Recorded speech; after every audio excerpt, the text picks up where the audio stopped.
Welcome to another fantastic episode of Small Business Celebration Meat and Potatoes, the show where we do a deep dive, get into the nitty-gritties on one particular subject with our guests. But we can't do this without our presenting sponsor from Oliver and Associates. At Oliver and Associates Real Estate, we know that buying or selling a home isn't just a transaction, but a life moment. That's why we're committed to building relationships that last. They take the time to completely understand your needs, your dreams, your stories, so they can find you not just a house, but a home. Give Oliver Associates a call at 661-808-3444 or reach them out at realtor.us today.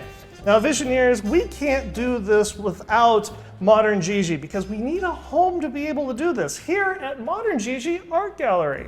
Today's Meat and Potatoes episode location is brought to you by Modern Gigi Gallery, an ultra-modern art gallery located in downtown Bakersfield, featuring the artworks of modern abstract artist Johnny Ramos.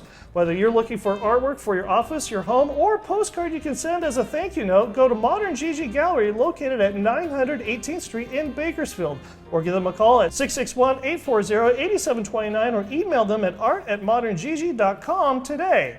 And this week here on Small Business Celebration Meat and Potatoes is Xavier Canez. Welcome to Small Business Celebration Meat and Potatoes. Glad to be back. Now, you were on episode 341 where we talked about connections clients crave. But for Visioneers who don't know who you are you and what is it that you do? My name is Xavier Canez. I am the owner of 2X Communications / 2X Broadband, and I am the partner and CEO of Torq MSP, which is a local IT company that focuses on IT support, artificial intelligence, digital marketing, and much more. Very serious stuff. But your episode was fantastic because we got to go through and talk about a lot of deep things. But not all the news was positive. I have social media and YouTube feedback right here in my hot little hand. Are you ready for some feedback on your episode? I love critique. So one of the things that we talked about on this episode, and this was fantastic because you've got a network of friends. Yep. And you go through, and when your friends are off on different kinds of things, you give each other a call and say, hey, you need to be here right now. Absolutely. How does that work? A group of guys got together and we said, listen, we can go out and we can attack kind of the business world to grow our companies individually, or we can help each other. Because in the end, as a team, you can all do better together. And why has this been so successful for you? Because a lot of business in technology, finance, real estate, those types of, those industries, they require a lot of trust. And so when you bring in a trusted person, right, it's like a very warm welcome, right? A warm lead versus just somebody you met. Right. A warm handshake is better than a cold call every day. Every single day. And this has benefited you personally because? Yes. One, I'm a pretty social guy. Right.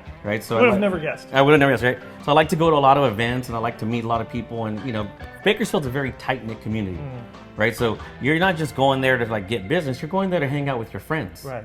So this type of connection with my close references is allowed us to really just get closer and break into circles that we weren't previously a part of. Nice. And you've used this to be able to grow your business from what size was it before? Torq started brand new, and now we're up to 9 people in roughly 11 months. And sales volume of?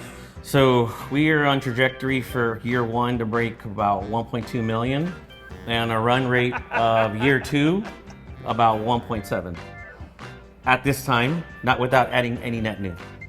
All because you have established this network of people, and you're basically going through and trading each other leads and saying, no, there's this event going on, you got to be here. Well, part of it's trading the leads, but the real part of it is, one, I want to help my friends grow. Right. And in turn, they give back, right? BNI says it best, givers gain. Right. Right? And it's a real thing. And so if you do it the right way, and you do it with, with a genuine approach, and you have trusted advisors that are with you in different areas, it's like your own networking group, but with guys you like to hang out with. Now, Drone86 disagrees with you. All right, Jerome. He says the only reason you invite your friends to other mixers so that you can show how important you are to everybody else in the room. That's why I go. That was like a dagger in the back, you know. But but this is one of those kind of things where this is a naysayer that that just hasn't done it before, hasn't done it well. What do you think? I think there's a lot of pieces that go into it, right? Some of it may be that connection and relationship and building rapport are not something everybody does well. Right. Right? Right. The first night we met and we hung out and we were talking. Right. What was my feedback to Charles? I said, this is one of the nicest people I've ever met. And I said, I really enjoyed our time together. Thank you. Right? Because you're good at building rapport. Right. Some people don't get that. But when you go to an event and you've brought somebody, you've said, oh, hey, Charles, you need to come join me at this kind of thing. Is this showing off to everybody else in the room saying, hey, look, I know Charles and Charles knows me and now I'm somebody? I wouldn't say that because we're all there for a purpose. Typically, if it's not really, when we talk about mixers, I kind of stay away from those. Right. Right. We're talking about charitable functions. We're talking about business networking events. Right. And it's like you come in and you're like, hey, do you know that guy? Right. You know him over there? I'm like, of course I do. They're like, introduce me. So then, right, it gives you opportunities to meet people you don't know, and then you kind of do a back and forth, collect some business cards, set some follow-up mandates. Right. To this person's comment here, though, have you ever intentionally pulled one of your friends or contacts into one of these events simply because you knew that the other people in the room would say, that's somebody I want to meet? I don't think I have any friends that cool. And I'm definitely not that cool, so. Well, one of the other things that we talked about, and this is where we really want to get in the meat and potatoes on this, is digging deep into solving problems. Because one of the things that we talked about on your episode is your ability to go through and you're talking to a prospect, you're talking to a client, and they've got a problem that they're trying to solve. But you're playing detective. Yep. And you're figuring out the missing piece, as it were. And walk through that process, because we've gotten a lot of feedback of people that want more details, more specifics. How do you go through and find the problem in a person's system so you can help that customer? That's a really good question. And it's something I've done for years. But ultimately, when I broke it down, I said, okay, well, how exactly do I do it? How would I train somebody to do it like me? The idea is even in conversations when I'm negotiating with my CPA, like my personal things, I set meetings and I say, okay, here's the objective and here's the outcome that I'd like to see. Right? So then there's my CPA or my financial advisor, right? They come in knowing this is what I'm looking for. Right. And I found those are the most effective meetings for me. So when I work with businesses, one of the reasons I ask is, why am I here? What are we trying to solve? What does the future look like for you? Right. I don't need you to design the system for me. That's true. But one of the things about this is you've got this client for 5 years. And you've been doing their IT forever and ever and ever. You've been helping them with their marketing. But something isn't clicking. Something isn't happening right. Whether it's in their system, the sales process, whatever it is. How do you go through and allow the customer to describe the problem while you listen and go, that's the problem? How do you do that? I ask questions. Here's a great example. So recently, we're working with a trucking company that uses tri-carbon copy sheets. Still? Still. Wow. Right? So every load they deliver, they use this. So I asked the controller, I go, do you ever miss stuff? Do you ever miss loads or get bad invoices? She's like, all the time. How much do those things cost? She's like, we think we spend probably $25,000 a year on them. I was like, well, that's a lot of money. We could build you a web app for less than that. And you could do it and it'll input into the database immediately. Right? So that's how you find the gap. How do you leverage your technology so that you can go to market faster? Ready for another quip from social media? All right. I hope this one's a good one. Okay. So one of the things that Xavier talked about in his episode is artificial intelligence, because at Torq MSP they're doing a ton of AI stuff. And and I totally understand this person's sentiment, because it's totally, I get it. Extinct 16, I can't make this up. Businesses want AI so they can fire employees or reduce the amount of workforce to do as little as they can get away with. Do you think this is something that business owners intentionally are doing, or is this a byproduct, or what do you think? I think there's multiple pieces there. Nice throw. I think maybe there's some business owners that do have that intention. Obviously, you've seen fast food places go to kiosks and AI driven order takers, but somebody still has to make the food, Right. and someone still has to program the kiosk, right? So then there's the other piece of it where there's fear because a lot of it is unknown, right? When they used to chop trees down, they used to use axes, and then they got a chainsaw, and then they got the big machines that cut. Who still runs them?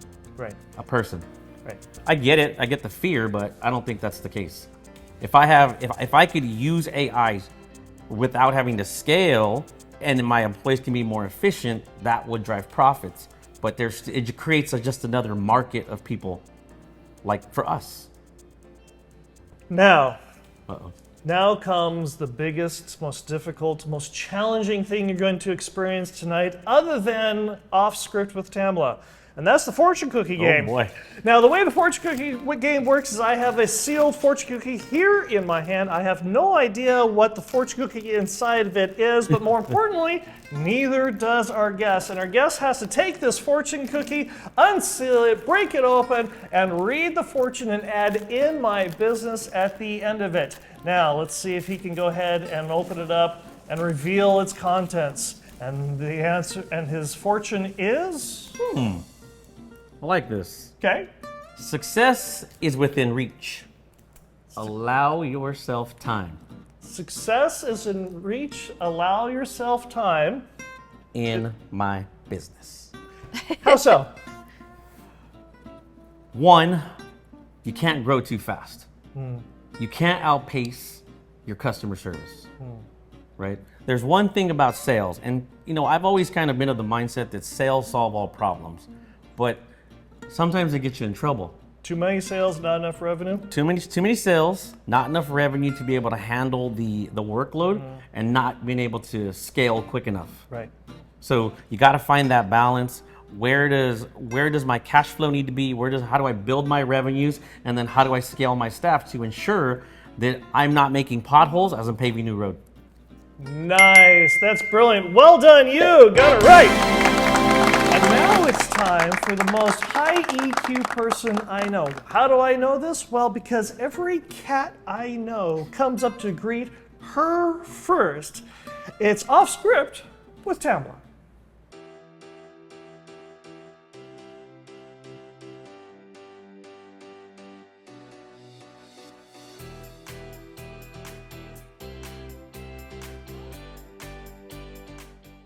Off Script with Tamala is sponsored by Cazador Consulting. Need elite talent to grow your team? Cazador Consulting Group in Bakersfield is your go-to partner in staffing and direct hires. They don't just fill jobs, they build lasting partnerships by listening to your needs and developing top-tier customer services. At Cazador, mutual success isn't a goal, it's the standard. This is more than staffing, it's building your team so you can build your business. Visit CazadorConsultingGroup.com or call 877-800-4622. That's CazadorConsultingGroup.com or call 877-800-4622. And let's build your future together. Thanks for joining me. Glad to be here, Tamala. I have some questions for you. Do you have any 2-minute fix-it stories? Like this, oh, I'm having this trouble, can you help me? And you walk in and it's like 2 minutes and it's fixed. Yes. Usually, anytime you call IT staff and we walk in, it's fixed. And you know what the first thing everybody always says? Yes, I already turned it off and on. No. What?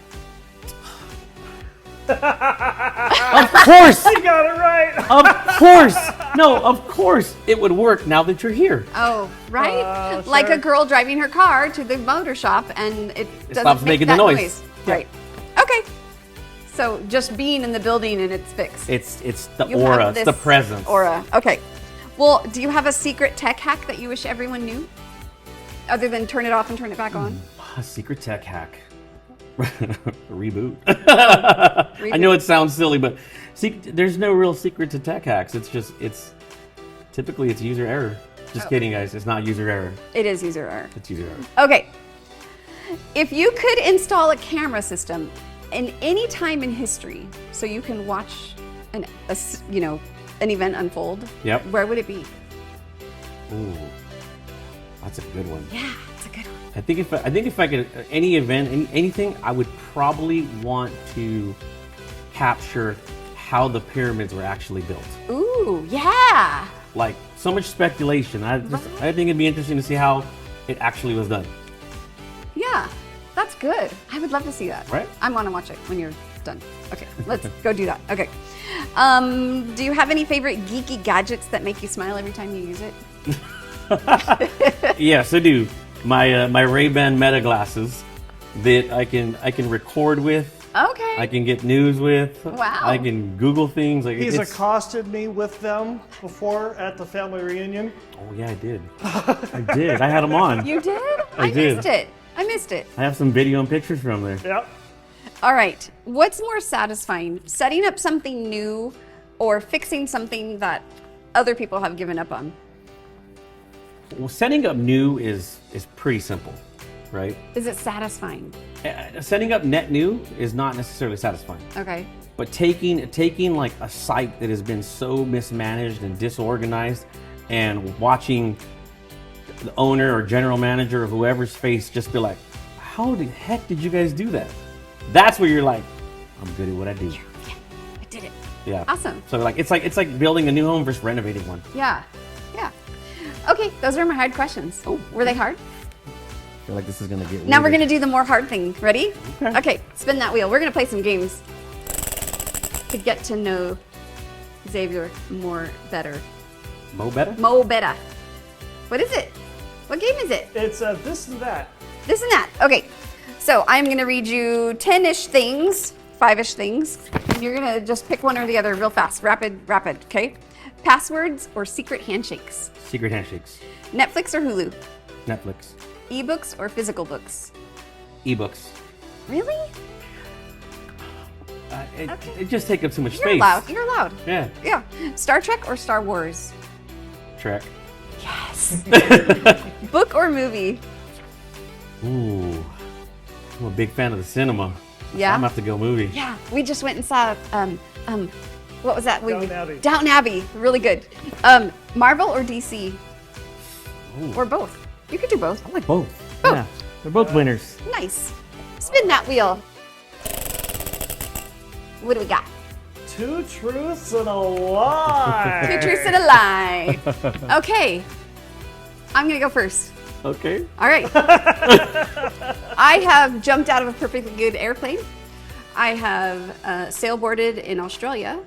I have climbed the pyramids in Giza. Oh. Which one am I lying about? Giza. You're right. Now your turn. I've jumped out of a plane over 500 times. Wow. Okay, because your military background, right? Yeah. Okay. I've cliff dived in Japan, Okay. and I Yes. helped pull people out of New Orleans during Hurricane Katrina. I don't think you cliff dived in Japan. I didn't cliff dive in Japan. Sounded good though. I did good. Okay, and go. Spin the wheel. Very good of you for helping Hurricane Katrina, though. Okay. Dessert or desert island? Oh, desert. Yeah. Desert island. I kind of like desert island Right? myself. Yeah. Desert island. Tell me 3 things that you would take on a deserted island. Water, knife, tent. A tent. No one said that yet. Spin that wheel. All right. Spin that wheel. Food, safety, shelter. Yeah. No, it's smart. Here we go. Or water safety shelter. Another 2 truths and a lie. Oh boy. I have been on Broadway. I have worked backstage for Cats, which is a Broadway show. I have skateboarded. Oh boy. I know you were in theater. Cats, Broadway. Oh, that could be both truths. Skateboarded. I can skateboard. Can you? Yeah. I have not worked on Broadway. I've never been to New York. Now you, your two turn. truths and a lie. Two truths and a lie. Okay. I've started 5 companies that have made over $1 million in revenue. I have a master's in business marketing, Okay. and what's a good one? What's going to throw you off? What's gonna throw me off? I've been to 31 countries. Oh gosh, those are all good because, They all seem like they're all truths, huh? yeah, I think that you have not actually been to 31 countries. I do know you have a business degree. I've started 4 companies. Ah, drat! It's all on the technicalities. Dang it. All right, spinner again. Here we go. See what she gets. Wild card. Wild Oh card. boy. Okay, let's see. I feel like this is going to be fun. All right. I never thought. Finish the sentence. Okay. Okay. I never thought I'd become best friends with a garden gnome, but His name is Charles Sears. is there? You guys keep saying Charles. Is there a Charles person? Explain to Visioneer Nation who Charles Sears is. So Charles Sears is one of my best friends. He's a brother. In 2020, right before COVID hit, we started a company called Inspire Digital, which was the marketing side that ended up becoming the marketing arm for Torq. So Charles is also a partner in Torq MSP, and he's one of my best friends. He's an Army veteran. He was a sheriff. He's just an amazingly smart dude. And a former guest on Small Business Celebration, the main show. I was convinced my toothbrush had a secret life when Charles Sears came on. No, just kidding. Were you gonna say? I was convinced. That your toothbrush had a secret life when Oh, I was convinced when my toothbrush had a secret life when it changed from white to blue. your wife did that. My wife did that. All right, spin the wheel. What is it? What is it? Dun, dun, dun, dun, dun, dun, dun, dun, dun, dun, dun, dun. This is the cloche. Okay. What's under the cloche? Lift the cloche and tell me what it is. If you don't know what it is, well, I'm going to tell you anyways. Oh, careful. This looks like it is a screwdriver. A screwdriver. Interesting. Okay. I'm going to tell you what it is. Or, Or, I don't know, for the people at home. what? Yeah. Okay. This is a vintage hand crank or egg beater drill. First developed in the 1850s and widely used before electric drills became common. Its geared crank design allowed craftsmen to bore precise holes in wood, leather, and light metal, making it a staple tool for carpenters, woodworkers, and general household repairs. Well, thank you for coming and playing games with me. It was so much fun, and we got to know you better. And can you please tell all the Visioneers where they can find you and how to get hold of you? You can reach us at www.torqmsp.com. Our phone number is 661-369-7000. Or you can email me directly at xavier@torqmsp.com. And I look forward to chatting with you.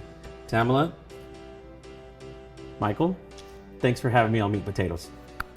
Yay! If you enjoyed this episode, please join us for our main show. Xavier, would you please tell us what our next show is about? Next show will be with Tim Austin from Higgins Auto Parts. How to win big in a cutthroat market. From staff to owner, the training secrets nobody tells you about. Remember to like, subscribe, click the bell, and leave a comment. And we'll see you next week. I got the attention of a Fortune 100 president. I was 28 years old. I was in a very nice suit with Converse, a V-neck t-shirt, but I had a really nice watch on. And he said, "Who is this guy?" I didn't take myself too seriously, but I showed him good respect, and he realized that I was a normal dude, and he asked me, "Who am I?" And I told him who I was, and he said, "You're a solutions provider." I go and I solved some problems for him, and I ended up selling a massive infrastructure deal to Legoland across the entire globe. It was roughly a $40 million deal. The reason that big tech companies are talking about AI and how it can work for you as a business is when it comes to our biggest challenge, it is productivity and efficiency. And what AI does is it can create a whole new process, system, and organize everything that you do. And it's not about getting rid of your workforce. It's about leveraging your workforce so that they can be more productive and solve problems quicker. How you pitch the president of a Fortune 100 company? When I was a channel manager for CenturyLink, now called Lumen, I pitched many presidents, J. Crew, Merlin Entertainment, Legoland, Frederick Hollywood. The first thing I pitched them was, what is the problem you're trying to solve? Where are you trying to go? And what are the objectives? And I figured out what mattered to them the most. Then I could design a solution that would get them there. So if you don't understand the problem, you cannot provide the solution. The one thing about technology that nobody ever tells you is, if you reboot your computer, usually it'll get fixed. Kind of like when you're in a bad mood and you take a nap. It's a reboot. When it comes to marketing, I have a partner who's an expert in the mind, and he studies why people have buying patterns. You've been doing marketing all wrong because what you're doing is you're selling your solutions and you're not solving problems.